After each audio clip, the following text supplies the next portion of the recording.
Aló, hermanos, buenas tardes. Un saludo a todos ustedes. En este momento que vamos a iniciar nuestra reunión,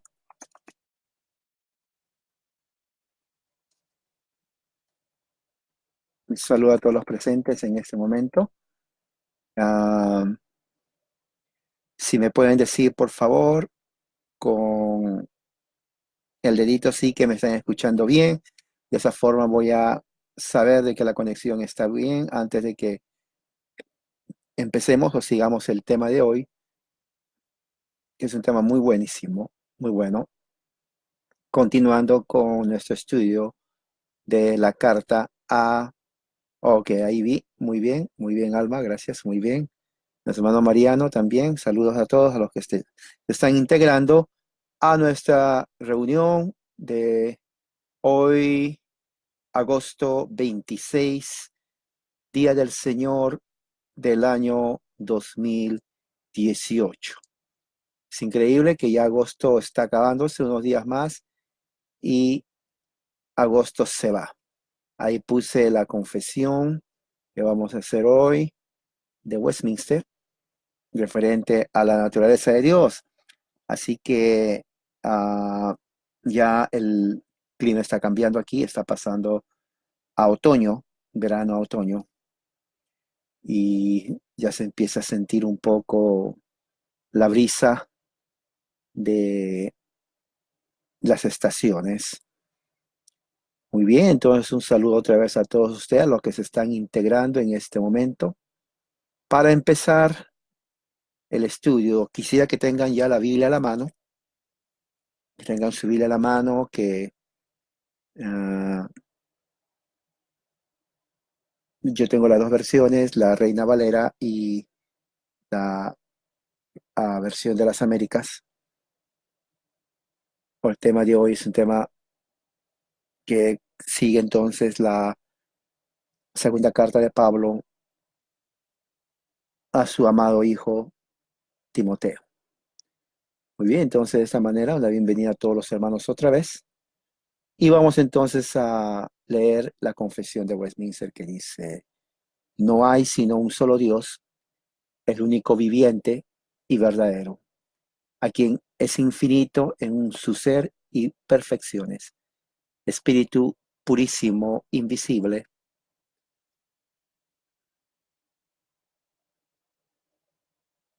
sin cuerpo, miembros o pasiones, inmutable, inmenso, eterno, incomprensible, todopoderoso, sabio, santo, libre, absoluto, que hace todas las cosas según el consejo de su propia voluntad, que es inmutable y justísima y para su propia gloria.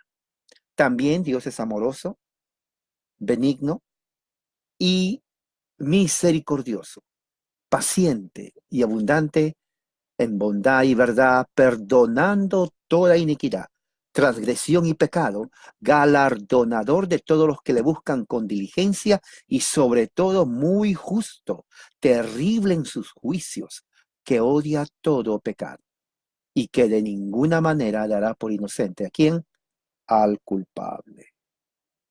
Bien, entonces vamos a hacer nuestra oración de inicio. Padre Celestial, que en este momento los que estamos reunidos y los que van a reunirse podamos estar concentrados en tu palabra. Te pido así en el nombre de Jesús, nuestro Señor, y todos decimos amén. Muy bien, vamos a abrir la Biblia entonces en Salmo 75. Vamos a abrir en los Salmos, número 75.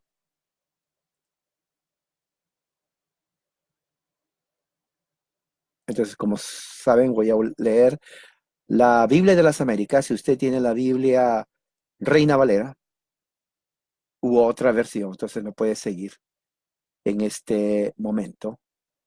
Salmo 75, son 10 versículos.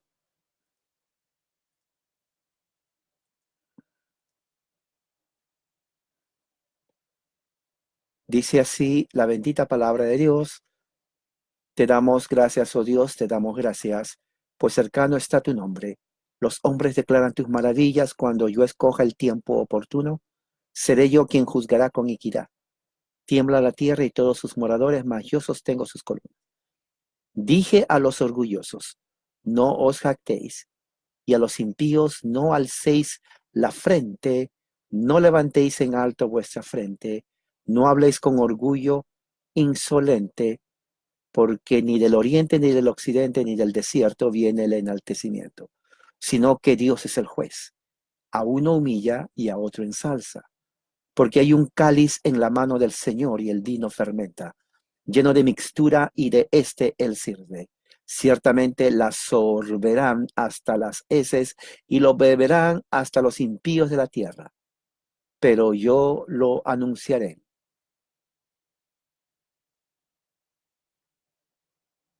Cantaré alabanzas al Dios de Jacob, quebraré todo el poderío de los impíos, pero el poderío del justo será ensalzado. Este es un salmo escatológico, ¿ok? Salmo escatológico, porque está hablando acerca de el triunfo del Mesías,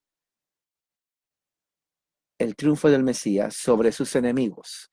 Y también está hablando del triunfo de los justos. El poder del justo será ensalzado.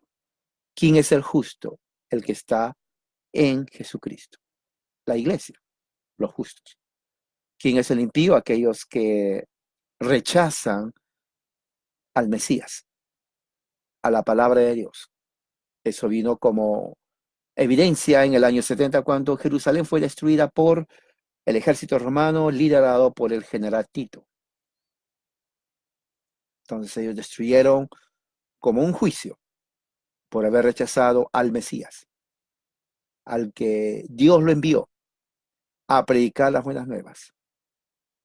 Por eso Juan dice, a lo suyo vino y lo suyo no le recibieron.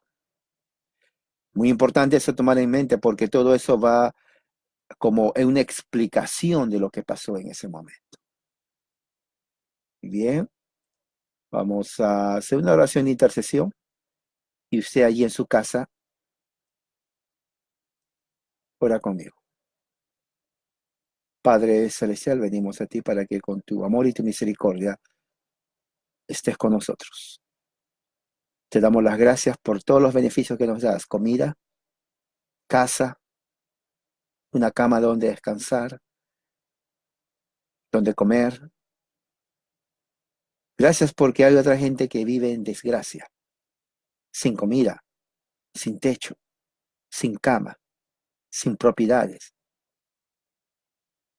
Y aquí en este momento, Señor, tú sabes las miles y diríamos ya millones de personas que están siendo, por la fuerza de un gobierno impío en Venezuela, saliendo a otros países. Ancianos, niños, mujeres, jóvenes, salen de su tierra, Señor, porque el impío les mata de hambre, porque el impío se burla de tu ley, porque el impío se ha colocado como si fuera un Dios cuando es un simple mortal pecador, imperfecto, lleno de iniquidad e impiedad. Y tú odias a los reyes impíos. Y así, porque este impío se burla de tu ley, el pueblo sufre. Que tu poder venga sobre él y tu castigo no demore más, para que tú lo humilles en su soberbia y orgullo, como lo has hecho con otros antes, porque ese pueblo sufre. Y también en otros países, donde los magistrados están llenos de impiedad y maldad. Hombres imperfectos, limitados, que no tienen ningún poder, se colocan como si fueran Dios. Mortales, impíos, inicuos, blasfemos, que se burlan de tu ley. Pero tú estás sentado en el trono y tú estás airado con el impío todos los días de su vida. Haz justicia. Y también por tu iglesia que está siendo perseguida en países musulmanes, violados, violadas, asesinados, quemados, solo por ser cristiano. Y así tu palabra dice, el que persigue a tu iglesia te persigue a ti. Pero tú estás sentado en tu trono y tú tienes poder para proteger a tu iglesia. Y para los que estamos en países todavía relativamente libres, levántalos, porque muchos viven como que si no pasara nada. Y eso no debe ser. A los que están enfermos, dale sanidad del cuerpo. A los que son perseguidos por creer en tu nombre, dales fuerza de fe espiritual y convicción que sigan adelante. En el nombre de Jesús. Oramos así. Amén. Ahora vamos a leer en Deuteronomio 6, del 1 al 9. Deuteronomio 6, del 1 al 9. Vamos a leer, es el quinto libro de la ley. Y me gusta esto. Este es algo que ya ustedes deben de memorizarlo. Voy a leer de la versión de las Américas. Promesa de la teología pactada. Esto es vigente.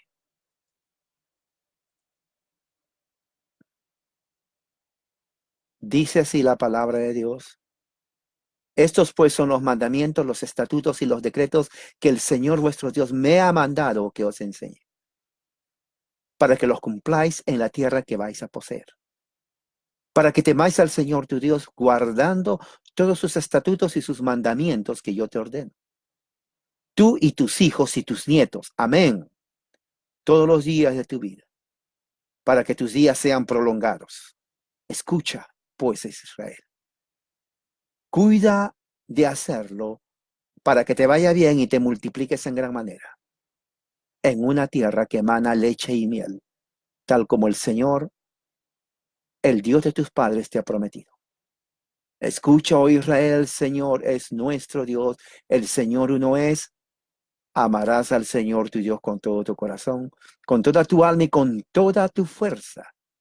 Y estas palabras que yo te mando hoy estarán sobre tu corazón, y diligentemente las enseñarás a tus hijos y hablarás de ellas cuando te sientes en tu casa, cuando andes por el camino, cuando te acuestes, cuando te levantes, y las atarás como una señal en tu mano y serán como insignias entre tus ojos, y las escribirás en los postes de tu casa y en tus puertas.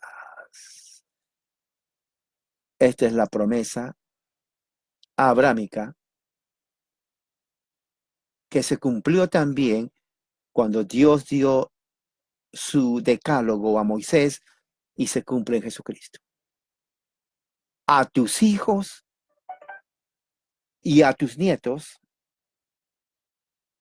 a todos aquellos que están en tu casa. La promesa de Abraham sigue. No ha cesado.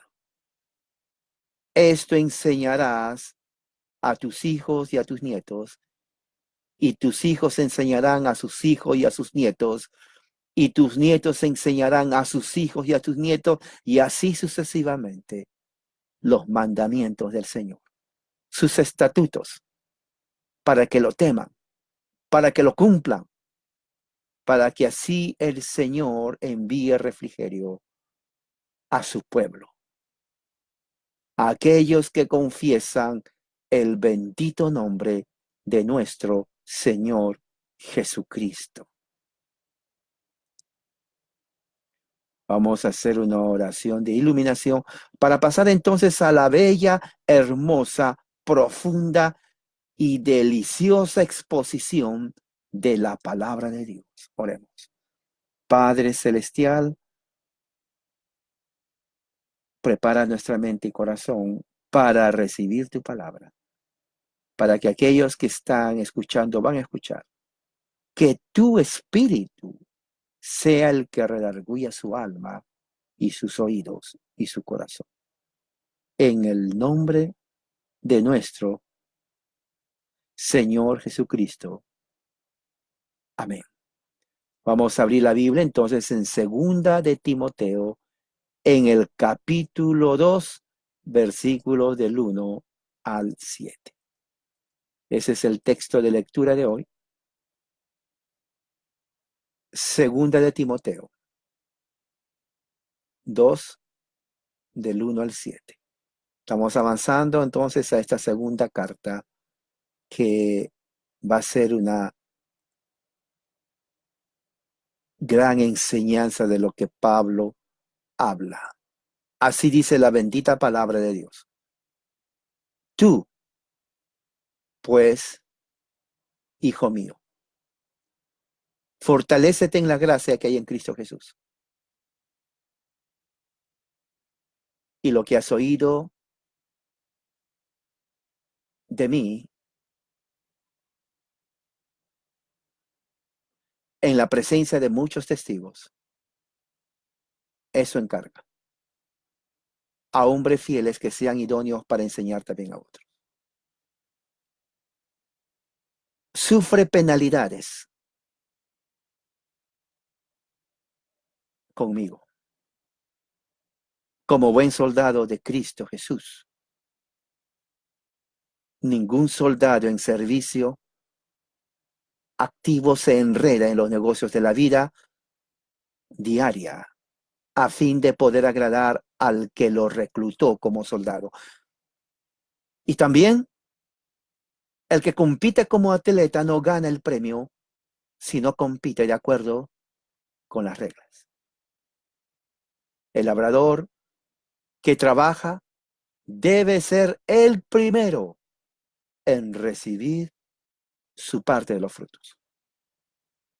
Considera lo que te digo, pues el Señor te dará entendimiento en todo. Bendito sea la palabra de Dios, hermanos. Y este texto tiene mucho que enseñarnos. Número uno, a los que somos ministros, y número dos, al cristiano. La carta va dirigida primordialmente a Timoteo. Pablo en la cárcel, perseguido durante el reinado del emperador más sanguinario llamado Nerón. Estaba en la cárcel en Roma aproximadamente en el año 60, entre el 65 y 67, antes de que muera Nerón. Y Pablo, escribiendo su segunda carta a Timoteo, él entonces, como vimos en el primer capítulo, recordando todo lo que Timoteo significó para él como su hijo amado, ese es un ejemplo para el cristiano, siglo XXI, cristiano del siglo XXI. Cuando digo cristiano siglo XXI, específicamente dentro del movimiento o grupo evangelicaloide, pentecostaloide, no católico. Los católicos tienen sus propios problemas, dejémoslo allí con ellos. Pero dentro del grupo evangelicaloide, que es la mayoría en América Latina, México, Centro y Sudamérica, viven un cristianismo que no es el cristianismo de la Biblia. Adoran de una forma que no es la adoración de la Biblia. Entienden la Biblia que no es la forma como la Biblia tiene que ser entendida. Tienen sus ministros que no son los ministros que la Biblia enseña que tienen que ser. Y enseñan un evangelio que la Biblia no enseña que tiene que ser enseñado. Entonces, cuando se entiende y cuando se presenta la Biblia a esta gente, entonces ellos entienden de una manera equivocada y dan grito al cielo porque nunca se les enseñó las escrituras de la forma como tiene que ser. Y piensan que durante todos los años que se le enseñaron un evangelio evangelicaloide, eso es el evangelio, cuando no es el evangelio.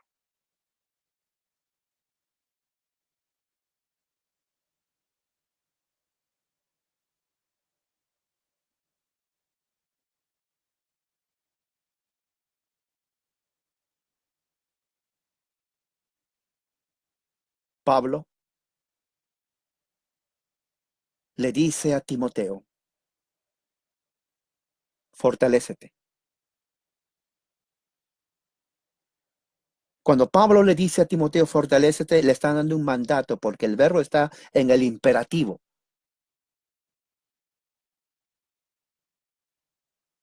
Cuando el verbo está en el modo imperativo, implica mandato, no sugerencia, mandato. Es un mandamiento.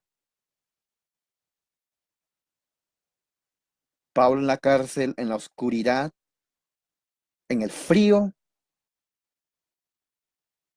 en la hediondez de esa cárcel que olía a ratas muertas y olores desagradables, allí Pablo le dice a Timoteo, esfuérzate, hijo mío. ¿Se dan cuenta la ternura paternal? La relación que Pablo tenía con Timoteo, padre a hijo. Hijo mío, hijo amado. Pablo no se está quejando, estoy en la cárcel, Timoteo. Pablo está alentando al que está libre, siendo Pablo el que debería ser alentar.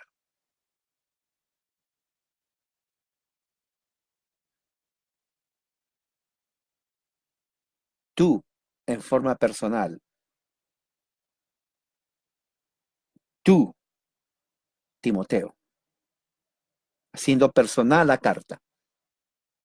Hijo amado, mío de posesión, tú eres mi hijo.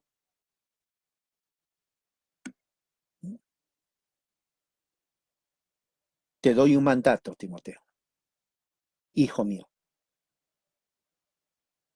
tienes que ser fuerte. Tienes que ser fuerte.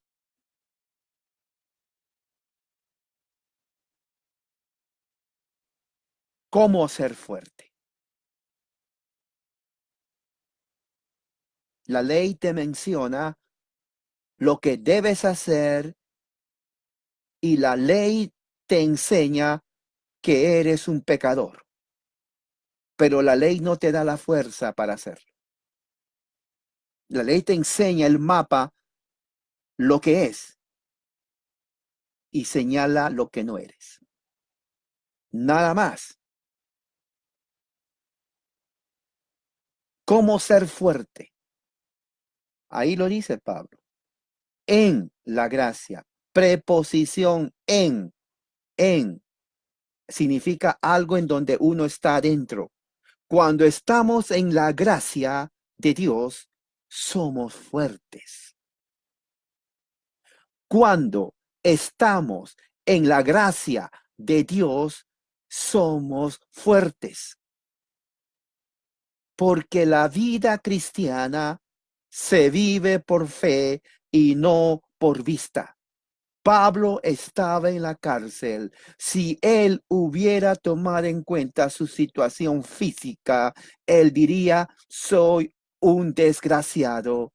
he fracasado en la vida, no tengo posiciones materiales, no tengo posesiones materiales, no tengo una herencia, soy un fracasado, estoy en esta cárcel abandonado, no sirvo para nada. Él no dijo eso. Él dijo, vivimos por fe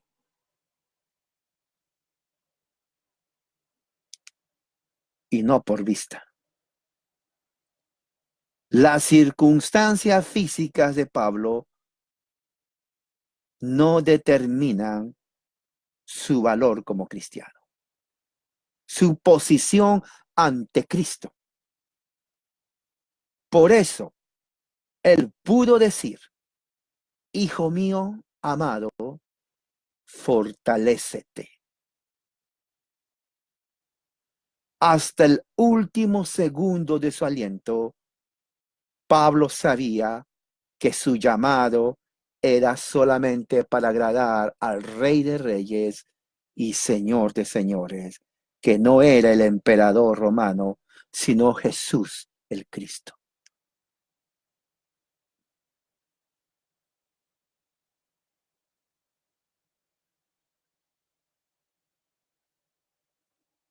Para ser fuertes, dice Pablo, tenemos que estar en la gracia de Dios. Tenemos que estar en la gracia de Dios. Pero esa gracia,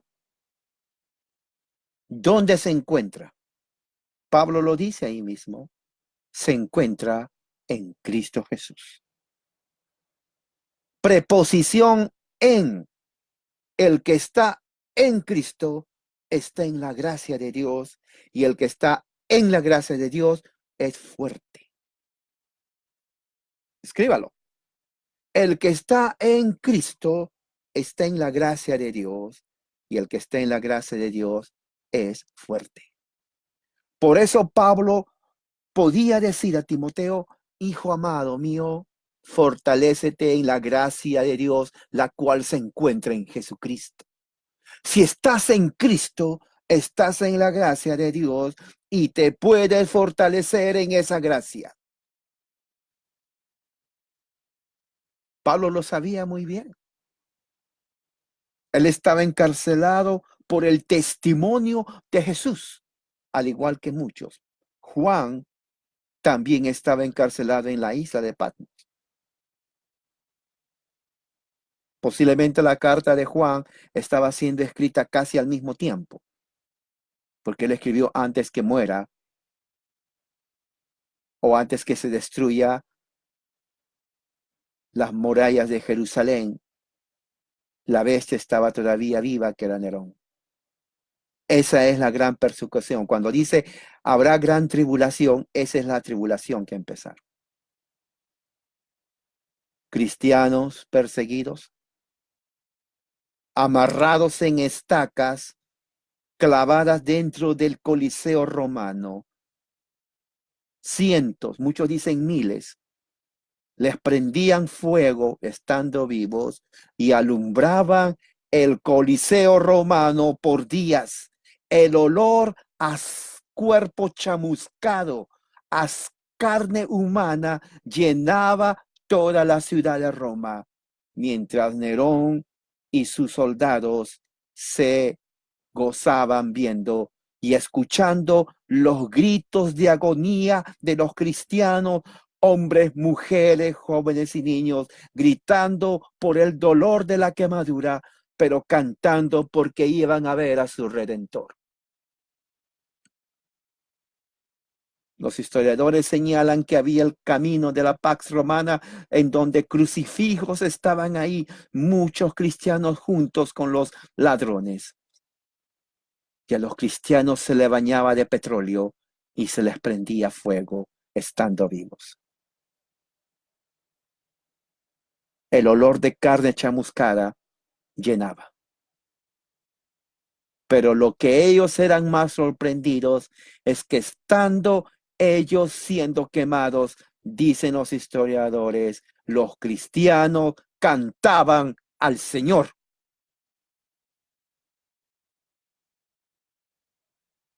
Y Pablo escuchó y le decían: Pablo, Nerón está quemando vivos a los cristianos. Y creo yo que Pablo lloraba. Pablo derramaba lágrimas todas las noches por la iglesia. Y se acordaba de Timoteo y diría: Timoteo, tienes que ser fuerte. Tienes que ser fuerte en la gracia que está en Jesús el Cristo. Y yo imagino Pablo escuchando las historias de la persecución y tal vez incapaz de hacer algo porque ya estaba viejo, enfermo y próximo a ser sacrificado.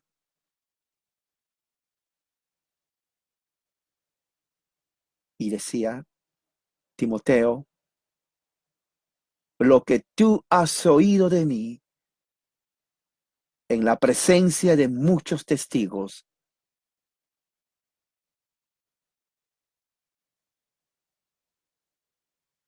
eso encarga a hombres fieles que sean idóneos para enseñar también a otros. Pablo ya no estaba ahí para enseñar.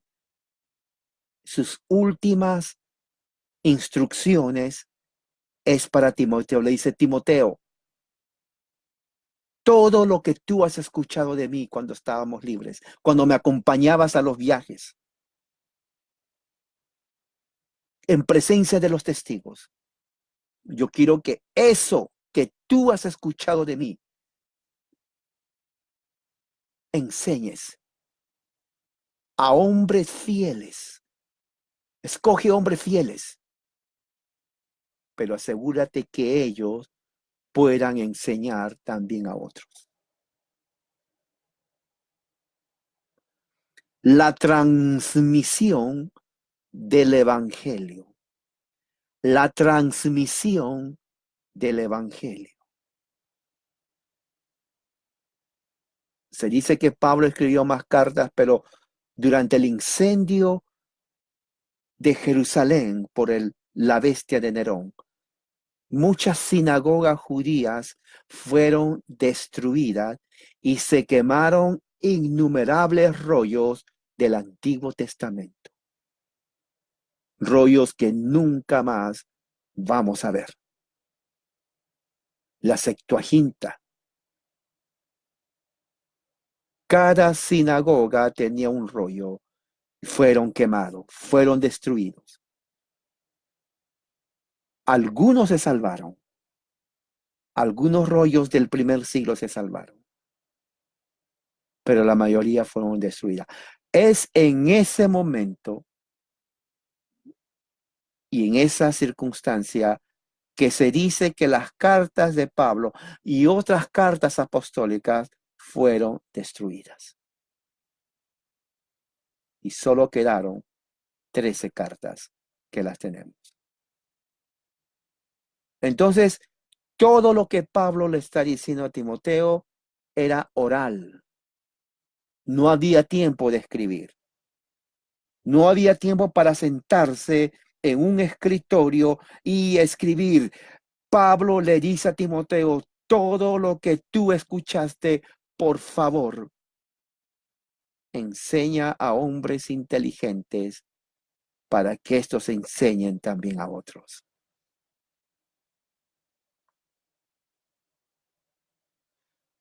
¿Qué es aquello que él escuchó? Las cosas que él escuchó en la presencia de muchos testigos se refiere a las enseñanzas del evangelio en las congregaciones en las cuales Timoteo estaba presente. Cuando Pablo iba de ciudad en ciudad en Asia Menor, él predicaba el evangelio de Jesucristo. Timoteo estaba sentado junto a él y él escuchaba atentamente lo que su padre espiritual estaba hablando. Y le decía, todo eso, Timoteo, que tú escuchaste de mí, eso, por favor, tienes que enseñar a hombres inteligentes.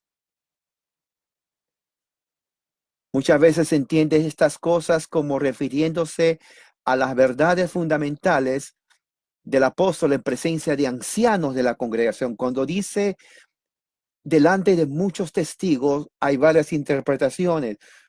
La primera es que se está refiriendo al grupo de los apóstoles solamente. La segunda es que se está refiriendo a la iglesia en su totalidad. Y la tercera era cuando Pablo se paraba en las plazas y predicaba a todos, cristianos y gentiles y judíos.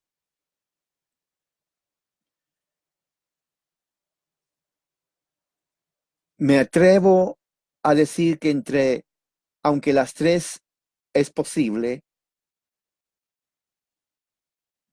creo que es en la iglesia local. Porque delante de la iglesia local es cuando Pablo estaba bien enmarcado y preocupado en cuanto a lo que tiene que ver la enseñanza del evangelio. Timoteo estaba ahí, era en Éfeso. Pablo pasó 3 años en Éfeso y él predicaba cada día de reposo el evangelio de Cristo. Ellos eran los testigos. El testimonio de Pablo estaba en la mente de ellos. Entonces la transmisión de las cartas es en base a los que en este caso ellos inclusive escribieron de lo que Pablo estaba diciendo. Entonces Pablo le dice, todo ese tiempo que tú estuviste conmigo, Timoteo, todo ese tiempo en donde tú estuviste conmigo y escuchaste la predicación del evangelio, quiero que tú escojas a hombres fieles para que ellos también enseñen también a otros. Una tarea que no era fácil porque eso significaría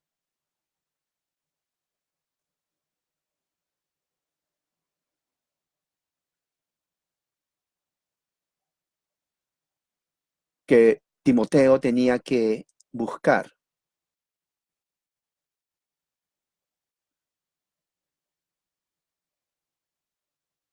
a personas idóneas para que ellos también prediquen el evangelio.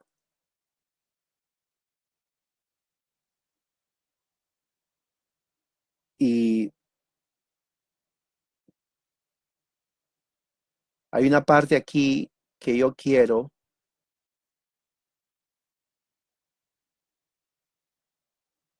leerlo, que está en Hechos capítulo 20.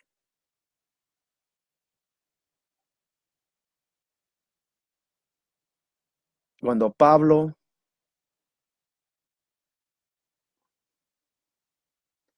en la ciudad de Mileto llama a los ancianos a Éfeso y nos da un recuento histórico de la situación de la carta que está hablando a Timoteo, para que se den cuenta el aspecto de lo que está pasando. Pablo dice en Hechos 20, versículo 18 en adelante, quiero que me escuchen bien, hermanos. ¿Ok? Y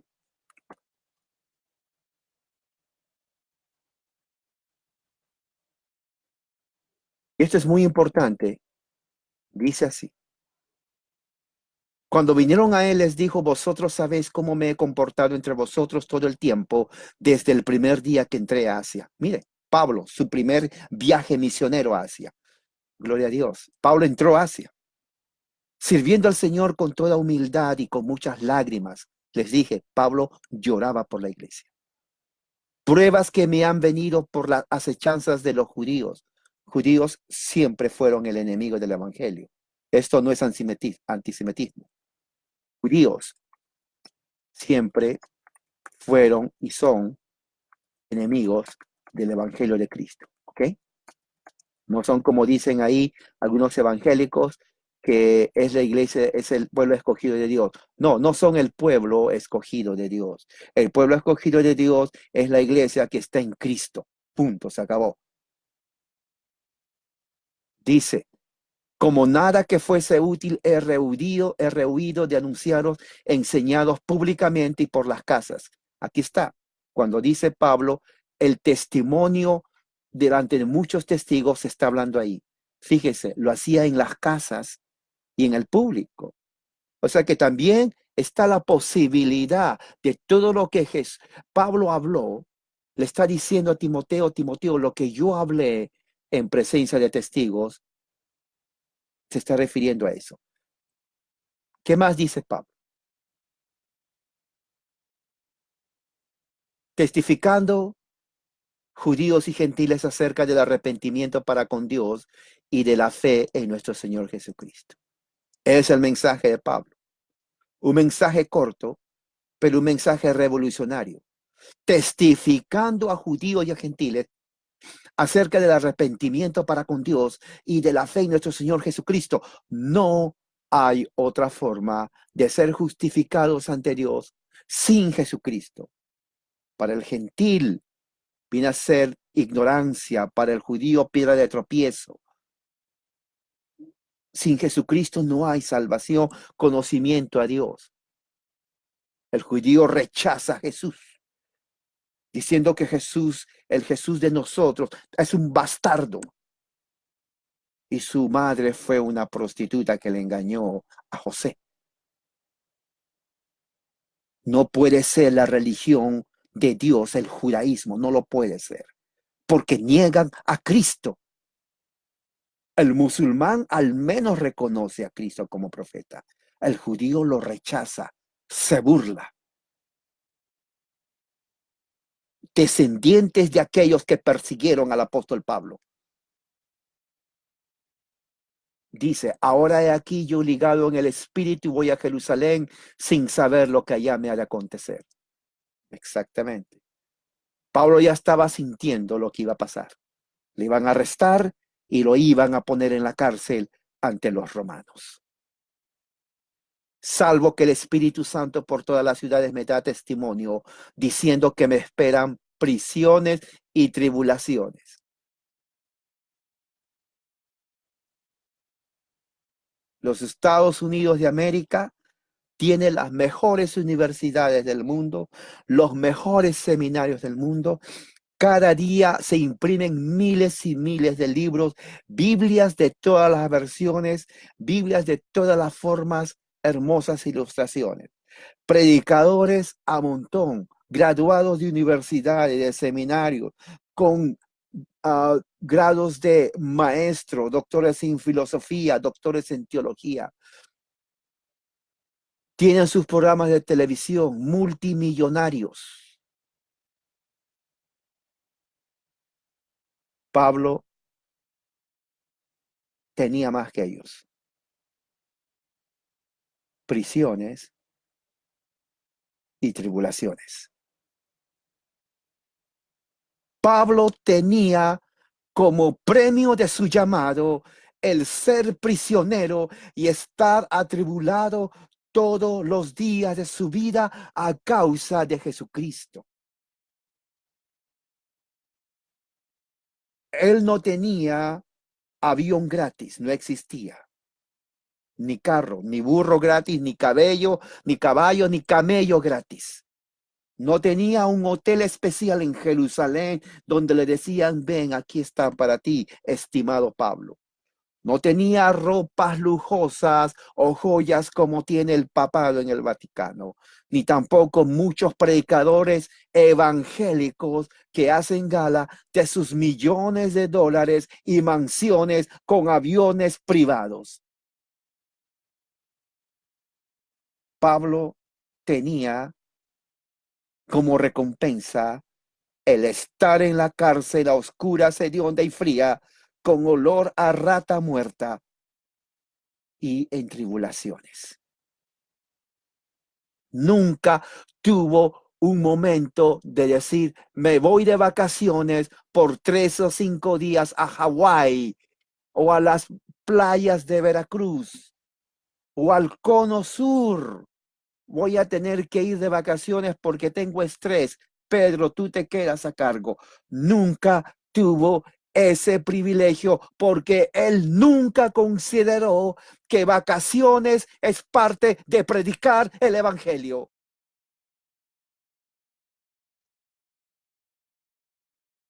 Él murió sin que le den honores. Él murió y fue sacrificado a causa de Jesucristo. Y Pablo sabía eso. Pero de ninguna cosa hago caso, dice Pablo, ni estimo preciosa mi vida para mí mismo. Fíjese, con tal que acabe mi carrera con gozo y el ministerio que recibí del Señor Jesús para dar testimonio del Evangelio de la gracia de Dios. Bendito sea tu nombre. ¿Usted puede copiar eso, hermano?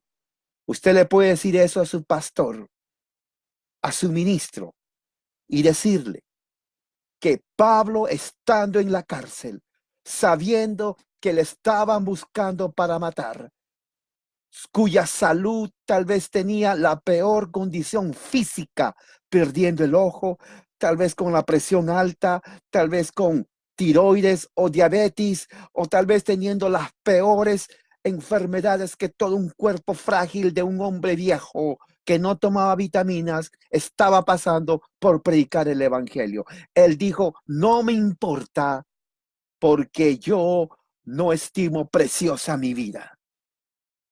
Porque lo que a mí me importa es acabar la carrera con gozo. El ministerio que recibí de Jesús para que yo dé testimonio del evangelio, de la gracia de Dios. Punto. Nada más me importa. No me importa si muero olvidado. Tengo un llamado y ese llamado lo tengo que cumplir hasta el último segundo de mi vida.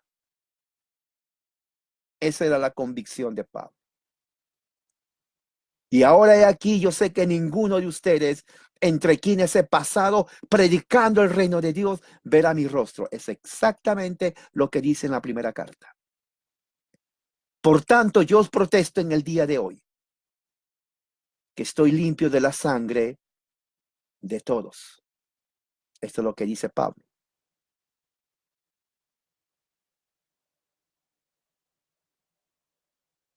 En la Reina de las Américas dice, por tanto, hoy doy testimonio en este día que soy inocente de la sangre de todos, pues no rehuí declarar a vosotros el propósito de Dios. Tened cuidado de vosotros y de toda la grey, en medio de la cual el Espíritu os ha hecho obispos. Está hablando al presbiterio. Pablo está dando al presbiterio un mensaje.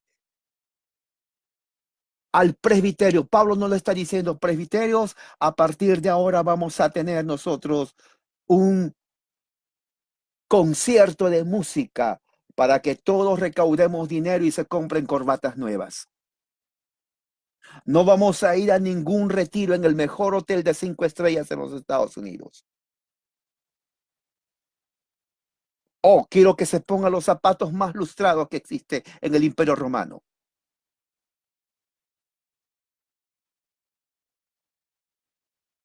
Tengan cuidado, porque el Espíritu Santo les puso como episcopos, como obispos. Y les puso no para que ustedes reciban ofrendas ni se vayan de paseo por 3 días, sino para que ustedes pastoreen la iglesia de Dios. Y el pastor no se va de vacaciones cuando tiene ovejas para dar de comer.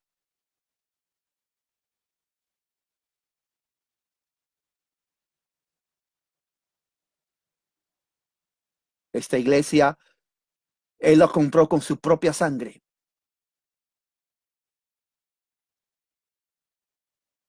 Cristo la compró con su sangre preciosa. No usó la riqueza del Imperio Romano para comprar una iglesia porque no sirve. Su sangre la compró. Porque yo sé, dice Pablo, que después de mi partida vendrán lobos feroces. Entre vosotros se meterán y no perdonarán al rebaño porque los comerán. Y sé que de entre vosotros mismos se levantarán algunos hablando cosas perversas para arrastrar a los discípulos tras ellos. Qué tremendo, hermano. Por eso Pablo le dice esto a Timoteo. Lo que tú has oído delante de todos, esa vez, Timoteo, quiero que tú escojas a hombres idóneos. La palabra idóneo significa una persona con intelecto.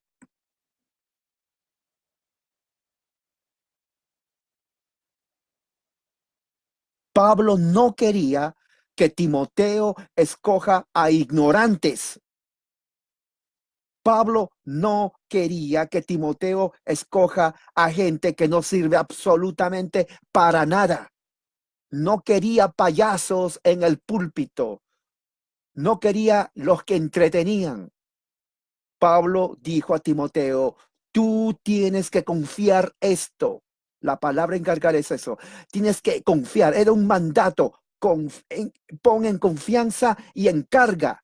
Tienes que confiar este tesoro del Evangelio de Cristo, pero no le confíes a cualquiera. Tienen que ser hombres fieles. Fieles significa hombres que obedezcan la ley de Dios. Estos hombres tienen que ser personas de un carácter y conducta de acuerdo a la acción de enseñar. Tienen que ser personas que sean adecuadas, personas con gran intelecto. Y muchos dicen hoy en día, cierto grupo por allí que la letra mata. Ya estoy cansado de escuchar semejante tontera, payasada, al punto en que muchos creen eso.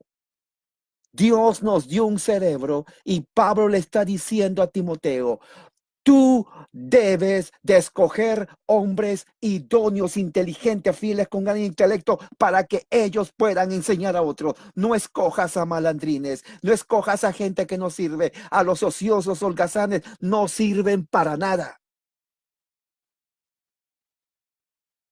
Y de eso se está lleno los grupos del siglo XXI en todas partes del mundo. Recaudan millones de dólares de incautos e ignorantes.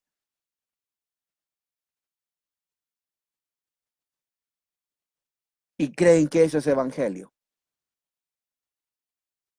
Bandas de músicos con orquesta, tamborines, guitarras eléctricas con humo y piensan que eso es el mover del espíritu cuando eso no está ni siquiera íntimamente pegado a lo que el evangelio habla sobre la adoración de Dios. Nunca van a encontrar en el evangelio que Pablo y Pedro tuvieron un ministerio de música. Nunca.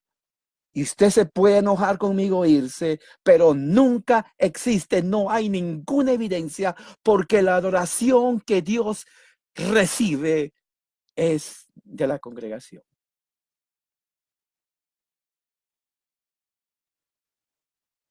No, no había ministerio de música, ministerio de jóvenes.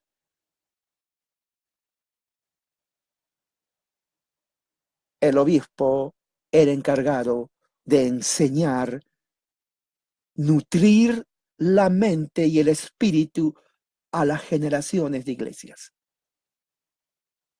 Eso requería estudiar la ley. Estudiar, miren lo que digo, estudiar, escudriñar las Escrituras.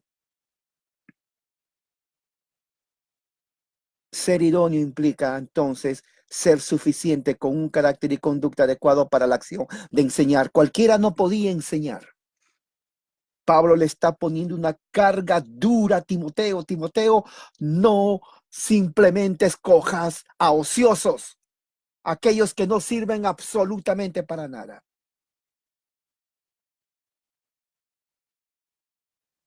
Tienen que ser hombres con una calidad moral, espiritual, intelectual. Él no estaba pensando en aquellos que saltan y aplauden como chapulines, ni hacían gritos exorbitantes o se rodaban en el piso pensando que es el Espíritu Santo. No, eso no existía en la iglesia cristiana primitiva, no existía. Esa es una invención del siglo pasado en los Estados Unidos de América. No se deje engañar. Existían hombres que estudiaban, leían las escrituras, porque sabían que tenían el texto sagrado. Ellos no podían simplemente cerrar la Biblia y decir que voy a predicar. Ellos estudiaban las escrituras con temor. Cada palabra, cada frase, cada verbo, todo lo ponían en conjunto y decía, esto voy a enseñar. Pedían la dirección de Dios, porque tenían que edificar el cuerpo de Cristo a jóvenes, niños y mujeres. Ser obispo o anciano, de acuerdo a la idea de Pablo, no era para cualquiera. Era una labor especial. Requería una disciplina rigurosa. Escucha lo que digo. Disciplina rigurosa. Hoy en día existen miles de payasos. Hacen reír a la gente. Son payasos. No son iglesia. No son apóstatas porque nunca recibieron la verdad del evangelio. Son herejes. Pablo los llama anatema.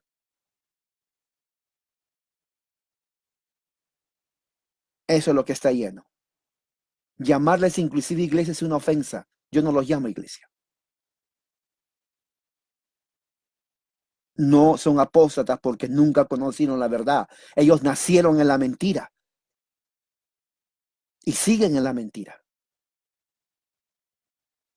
Por eso en el versículo 3, Pablo le dice a Timoteo,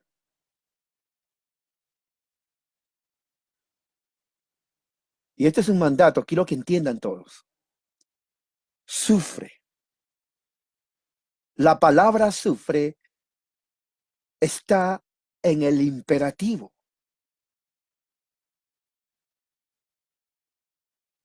La primera instrucción que se debe de dar en todo seminario protestante o cristiano es: tú debes, obligación de sufrir. Tu deber es sufrir. Tu deber es sufrir.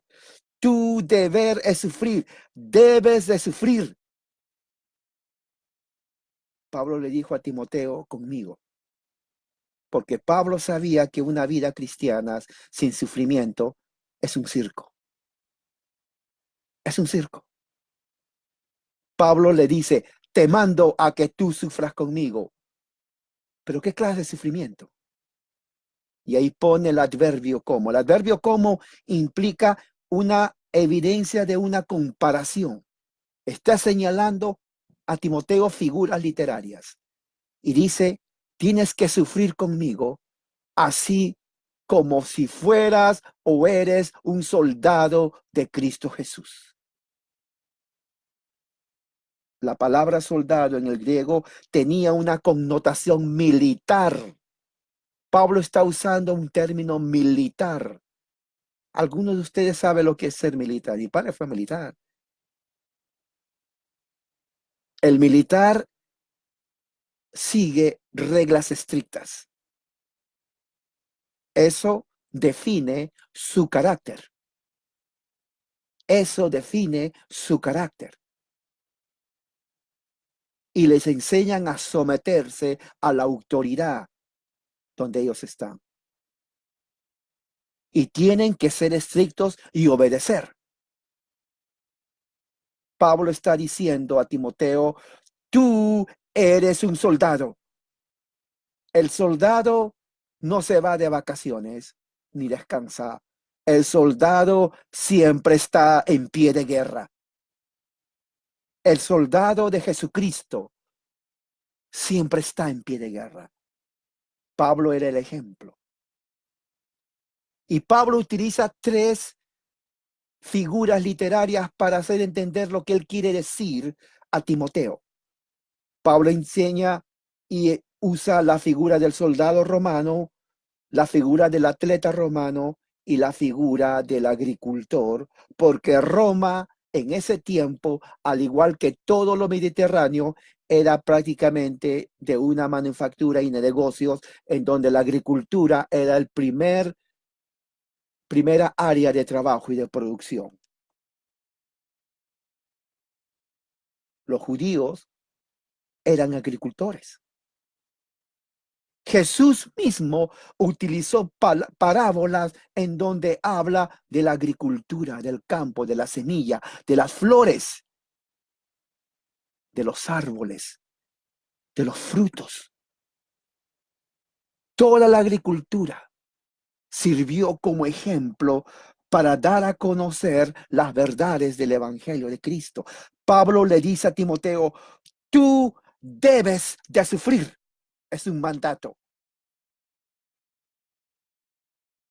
Claro, los payasos que tenemos hoy en día en el evangelicalismo no sufren para nada. Ellos no saben lo que es eso,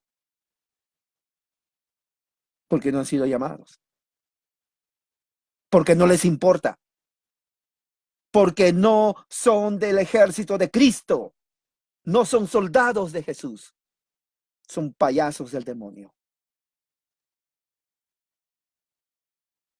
Dice, ningún soldado, versículo 4, en servicio activo, se enreda en los negocios de la vida diaria a fin de que pueda agradar al que lo reclutó como soldado. Pablo tiene en mente el soldado romano. Él lo sabía, lo estaba viendo ahí. Había un soldado cuidando a Pablo todos los días y él veía, tal vez fue testigo en el circo romano cuando los soldados entraban y se peleaban a muerte con las bestias y cómo la gente en su furor, totalmente desquiciados de ver sangre, él veía lo que era un soldado romano o vio las batallas. ¿Quién era un soldado romano? Eran hombres que podían estar en el ejército romano, solamente hombres, no había mujeres. Cada soldado romano era ciudadano romano y tenía que tener al menos 20 años. A los 20 años eran reclutados para el ejército romano y tenían que estar ahí sin casarse. Tenían que estar solteros. Porque el soldado romano, Roma tenía la idea, un hombre casado no tiene la fuerza para pelear. Por su vida conyugal íntima sexual, para ellos decía, el hombre casado no es apto para pelear. Tiene que ser un hombre íntegro, sin mujer, pero un hombre cuya fuerza física sea solo para pelear. La mayoría de los soldados en el Imperio Romano vinieron de países fuera de Italia. Vinieron de África, Francia, Alemania, los Balcanes, España y Medio Oriente. Se hacían ciudadanos romanos para pelear. Los soldados tenían que permanecer en el ejército romano por 25 años al menos, para que al final entonces le den un dinero de por vida. Entraban a los 19 años de edad, más 25 años, ellos más o menos estaban hasta los 45 años, porque no podían tener 50 años, porque ya la fuerza del hombre a partir de los 45, según los romanos, estaba siendo debilitada y querían hombres jóvenes, fuertes, sin tener relaciones sexuales para pelear, exclusivamente para pelear. ¿Cómo se entrenaban? Los soldados romanos se mantuvieron de forma corriendo, marchando, luchando en la práctica. Literalmente ellos podían caminar 30 kilómetros por día. 30 kilómetros por día caminaban con todo su equipaje pesado en pleno calor, porque necesitaba el soldado romano tener resistencia física cuando enfrente al enemigo y poder agarrar una espada de 20 kilos y romperle la cabeza al enemigo. Cualquiera no era soldado romano. Tenían que correr kilómetros, kilómetros. Cada hombre llevaba armas, escudo, alimentos, equipo de campamento en todo su cuerpo. ¿Se imagina todo eso pesado? Más ellos en pleno calor, caminando. Era un verdadero soldado. Y se enfrentaban mano a mano, no con pistolas. Ahí ganaba el hombre que físicamente estaba mejor preparado para una batalla campal, de mano a mano. El más adecuado, equipado y entrenado, cuya mente no estaba en otra cosa, sino solamente en matar, porque era su deber de obedecer al imperio romano y cuidar. Él no podía estar pensando en otra cosa. Cualquier soldado romano que se encontraba en prostitución con prostitutas o borracho, lo sacaban inmediatamente y los castigos iban tan graves desde lo más leve hasta la muerte.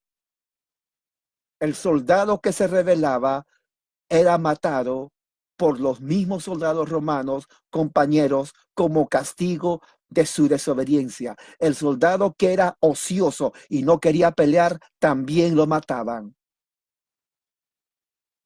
O lo ponían en una celda sin agua y comida hasta que muera de hambre. No había misericordia en el soldado romano. Entrenaba para vivir y para matar, porque si no entrenaba para vivir y matar, entonces lo mataban y ya no vivía. Pablo dice, Timoteo, el soldado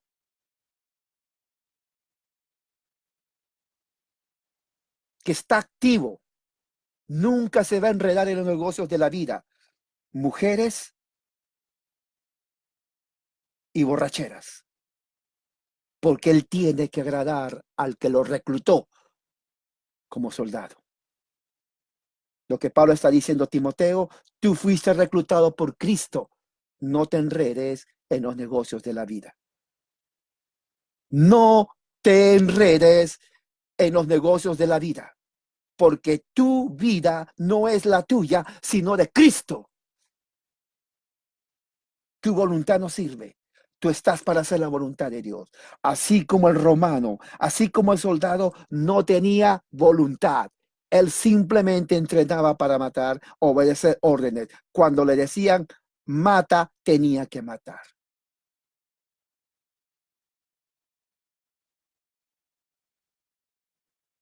Luego le dice, también, versículo 5, el que compite como atleta no gana el premio, sino compite de acuerdo a las reglas.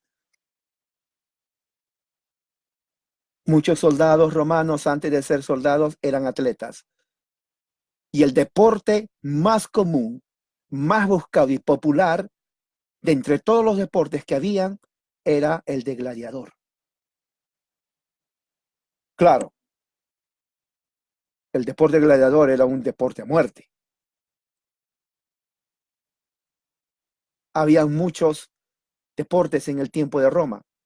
Por ejemplo, ellos practicaban la natación, montar a caballo, lucha, boxeo, correr, cazar, pescar, juegos de pelota. Los primeros que jugaban pelota eran los romanos, jugaban pelota, jugaban hockey también. Pero el deporte, sobre todo deporte, que la gente hasta se moría de ver, era el deporte de los gladiadores, que no era deporte, era pura sangre. Para ser gladiador, uno tenía que tener un entrenamiento físico inclusive mejor que la de un romano soldado. El gladiador tenía que tener un físico comparado tal vez a lo que decían los griegos, un semidios. Al igual que los romanos, corrían, caminaban 10, 20, 30 kilómetros por día. Caminar, no bicicleta, no carros, caminar.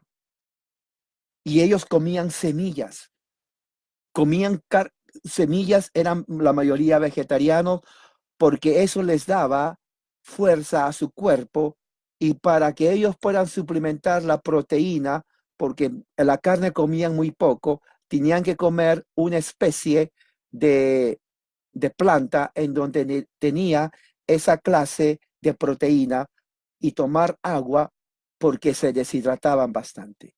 Su entrenamiento era increíble, un entrenamiento que hoy en día deja pequeño cualquier armamento o ejército del mundo. No había, obviamente, mujeres, aunque dicen por ahí que habían gladiadoras mujeres, pero eran pocas. Pero el gladiador, para ganar el premio, tenía que ir por las reglas. Y las reglas eran totalmente muy estrictas. Tenía que someterse, tenía que usar una túnica bien liviana. ¿Por qué? Tenía que ser liviano para que pueda moverse, cortarse el pelo, porque si les dejaba crecer el pelo, le agarraban del pelo y el enemigo le podía matar. La mayoría de los atletas del Imperio Romano se cortaban la cabeza, el cabello, y así, sin pelos, con una túnica bien liviana, protegiéndose las partes íntimas, entonces salían a pelear. Agilidad, resistencia física e inteligencia. Ellos tenían que saber cómo pelear para ganar el premio. Pablo le está diciendo a Timoteo, Timoteo, los atletas tienen que ser disciplinados, si no, no ganan el premio. Y la palabra premio en el griego que Pablo está usando es la palabra corona, de donde viene la palabra corona. En otras palabras, el atleta que tenga que ser coronado tiene que ganar. Tu corona de la vida eterna, Timoteo, está allí.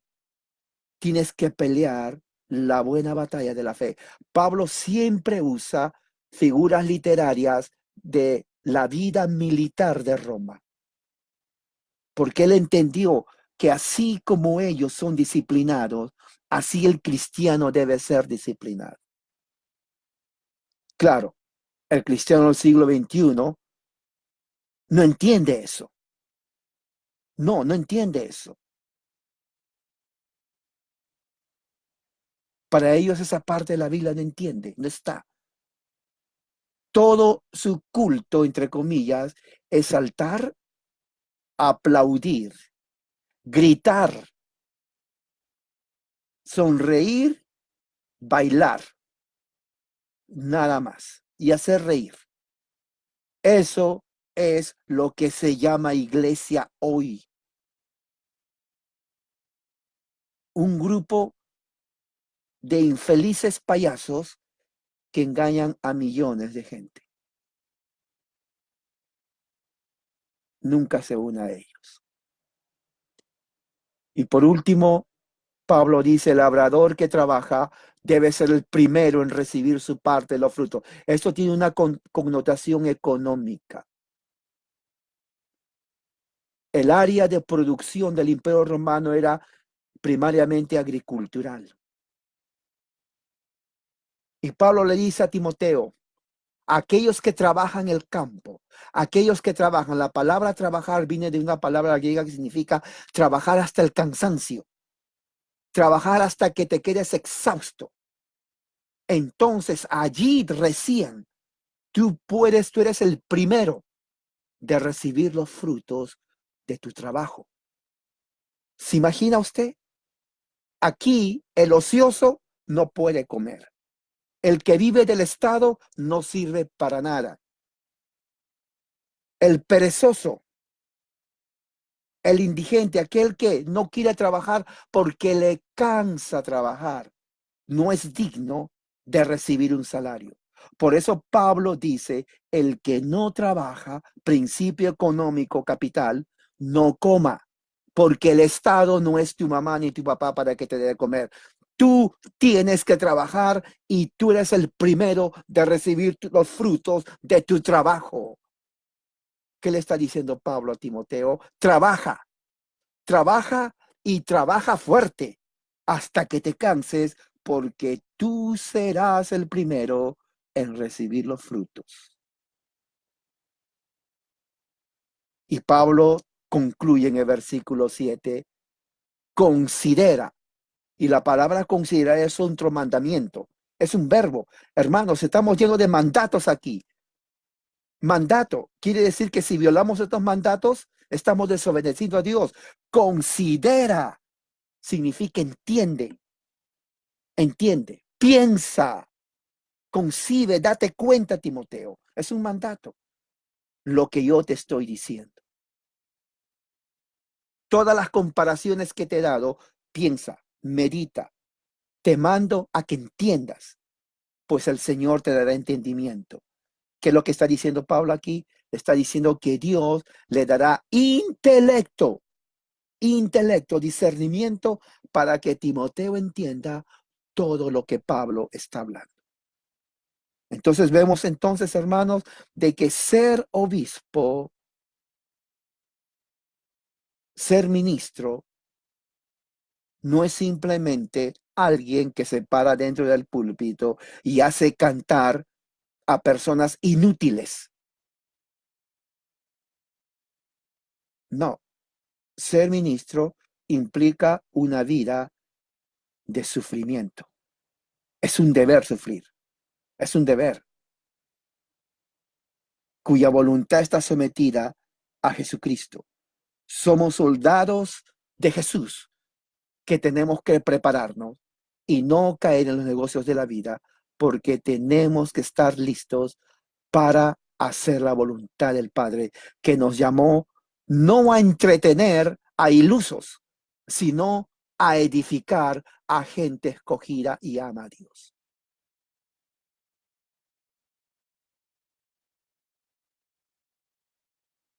¿Entiende, hermano?